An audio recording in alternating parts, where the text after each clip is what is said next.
bahasa dialektika untuk memahami bahwa materialitas itu adalah sesuatu atau titik di mana Anda akan terpengaruh pengambilan keputusannya. Angkanya harus Anda hitung. Bukan kayak tadi, 1000 enggak, itu cuman analogi saja.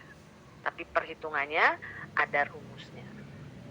Oke, clear ya untuk audit laporan keuangan. Nah, berikutnya audit kepatuhan. Audit kepatuhan itu compliance. Itu yang akan dilihat adalah tadi ada standarnya. Ya, di sini tingkat kepatuhan terhadap hukum, peraturan, kebijakan, rencana, dan prosedur. Oke, jadi harus dilihat. Ada nggak aturannya? Ada standarnya nggak? Ya, kebijakannya seperti apa? Kebijakan untuk melakukan standar itu seperti apa? Beda ya, standar dengan kebijakan berbeda. Peraturan dengan kebijakan berbeda. Dengan rencana berbeda, dengan prosedur berbeda. Itu bahasanya. Jadi jangan dicampur adukan. Peraturan itu sesuatu yang harus dikerjakan. Ada apa ya namanya? Kayak misalnya gini, peraturan mengikuti UAS kayak gitu ya. Nah, itu peraturan. Tapi kalau kebijakan nanti berkaitan dengan bagaimana sih akan diselenggarakannya.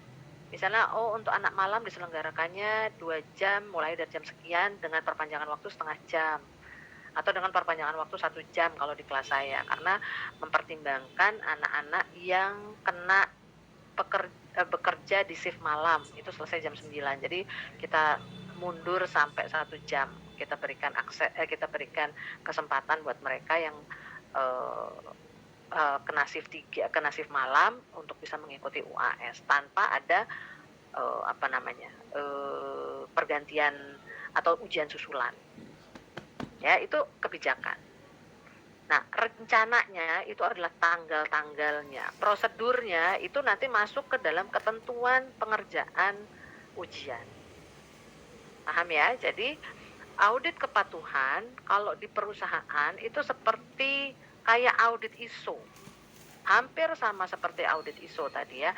Jadi audit operasional dan audit kepatuhan itu hampir sama seperti audit ISO. Bahkan audit ISO itu meliputi audit kepatuhan internal sama audit operasional. Kalau audit ISO tuh komprehensif banget dan kacamata kuda banget. Kalau nggak ada ya Anda tidak bisa diteruskan tuh ISO-nya. ISO itu kan izin ya, izin bahwa Anda berhak mendapatkan perusahaan Anda bekerja atau beroperasi sesuai dengan standar internasional. Namanya ISO, International Standard Operation, ya kan? Nah, kalau tidak sesuai langsung nggak dikasih tuh perpanjangan ISO-nya. Walaupun kemarin ISO-nya oke, berarti bisa Anda bisa pamer bahwa perusahaan saya sudah terstandar internasional. Tapi kalau di audit ternyata gagal ya Anda nggak bisa pakai sertifikasi itu lagi. Ya. Nah, kalau audit internal banyak nih, nanti teman-teman baca itu bagian dari auditing 1, karena ada satu bab sendiri yang berkaitan dengan audit internal. Kemudian audit operasi. Nah, sekali lagi audit operasi yang kita bahas hari ini itu adalah audit manajemen mengenai efektivitas dan efisiensi penggunaan sumber daya. Ya. Outputnya, kalau ditanya output dari audit operasi atau audit manajemen, outputnya adalah rekomendasinya sedikit. Artinya apa? Kalau rekomendasinya sedikit, bahwa semua sudah efisien, ya sudah efektif dan kita bisa bilang sudah efisien. Ada pengujian efisiensinya juga nanti sebetulnya.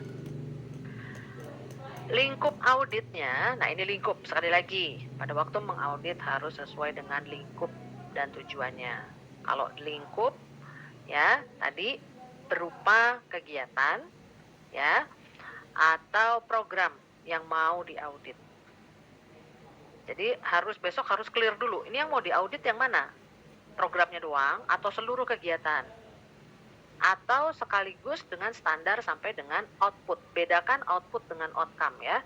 Kalau output itu sampai selesai proses, kalau outcome itu hasil. Nah, kemudian audit bisa variasi. Nah, sekali lagi, panjangnya durasi audit ya, bahkan tadi dibilang bahkan 1 tahun atau beberapa tahun sesuai dengan tujuan yang dicapai. Jadi yang mau dicapai itu apa dulu, terus kemudian resikonya seberapa berbahaya atau seberapa tinggi ya, bukan berbahaya, seberapa tinggi resikonya. Ya, jadi sasaran audit manajemen adalah aktivitas, program yang diketahui diketahui dijalankan oleh perusahaan, ya. Kemudian nanti kita lihat apakah perlu perbaikan atau misalnya perbaikan ada 2 ya. Misalnya ini sudah efektif tapi belum efisien. Nah, itu kita perbaiki. Oke, tolong ini di catch up ya. Pastikan Bapak Ibu paham ini ada 3 elemen pokok dalam tujuan audit.